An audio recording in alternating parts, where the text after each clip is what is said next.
Hi friends, எல்லோரும் எப்படி இருக்கீங்க? நான் உங்கள் சுஜா.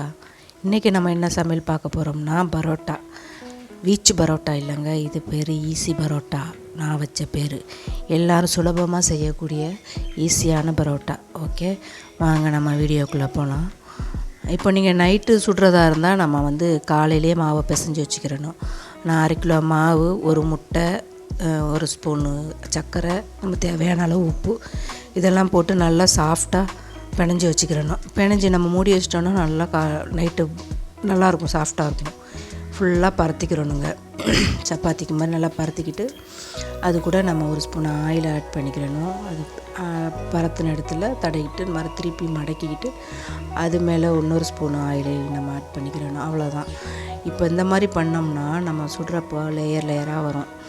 இதை நம்ம சப்பாத்தி மாதிரி திரும்ப பரத்திக்கிறணும். நம்ம தேவையான அளவுக்கு நம்ம பரத்திக்கலாம். இப்படி எல்லா மாவையும் நான் செஞ்சு வச்சுருக்கேன். இப்போ வாங்க நம்ம அடுப்பை பற்றி சட்டியை காய வச்சு 1 ஸ்பூன் எண்ணெய் நான் ஆல்ரெடி ஊற்றிட்டேன்.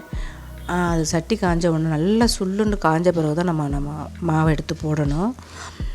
இப்போ நம்ம ஆயிலில் தான் நம்ம இது சப்பாத்தி, பூரி, பரோட்டா எல்லாமே ஆயில் இல்லைன்னா கடலெண்ணெய்.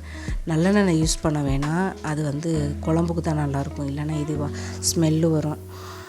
அவ்வளோதான். இது ரொம்பலாம் ஆயிலெலாம் தேவைப்படாது. நம்ம சப்பாத்தி எப்படி சுடுவோமோ அதே அளவு தான் ஆயில் இதுக்கு தேவைப்படும். இப்போ நம்ம இந்த மாதிரி பண்ணுறப்போ நமக்கு நான் மாதிரி இருக்கும். நான் பரோட்டா இருக்குல்ல, அந்த மாதிரி இருக்கும். பஃப்னு கிளம்பும். பப்ஸ் மாதிரி நல்ல லேயராக நம்ம மடக்கியிருக்கிறனால நமக்கு லேயராக பஃப்னு கிளம்பும். குழந்தைங்களுக்கு ரொம்ப பிடிக்கும். நம்ம கடை பரோட்டாவை விட நம்ம அம்மா செய்கிற பரோட்டா நல்லாயிருக்கு அப்படின்னு சொல்லிட்டு. நம்மளுக்கும் பரோட்டா ஈஸியாக வாரம் ஒரு முறை நான் எடுத்து செய்வேன். கறி, சிக்கன், மட்டன் எது எடுத்தாலும் நான் பரோட்டா கண்டிப்பாக போட்டுருவேன். 1/2 கிலோ மாவுக்கு நமக்கு 13 பரோட்டா வருங்க. அந்தளவுக்கு நீங்கள் பேடாக பிடிச்சிக்கிறணும், உருண்டை பிடிச்சிக்கிறணும். அது போதும். நம்ம 4 பேர் பசங்கள்லாம் 3 நாள் நல்லா சாப்பிடுவாங்க. செம்மையாக ஈஸியாகவும் இருக்கும், நல்லா டேஸ்ட்டாகவும் இருக்கும், கிறிஸ்பியாகவும் இருக்கும். நான் எனக்காக சொல்லலை, நீங்கள் ஒரு டைம் செஞ்சு பாருங்கள். செஞ்சு பார்த்துட்டு நீங்கள் கமெண்ட் பாக்ஸில் சொல்லுங்கள். ஈஸியாக இருக்கும். அதனால தான் நான் இதுக்கு பேர் ஈஸி பரோட்டான்னு வச்சுருக்கேன்.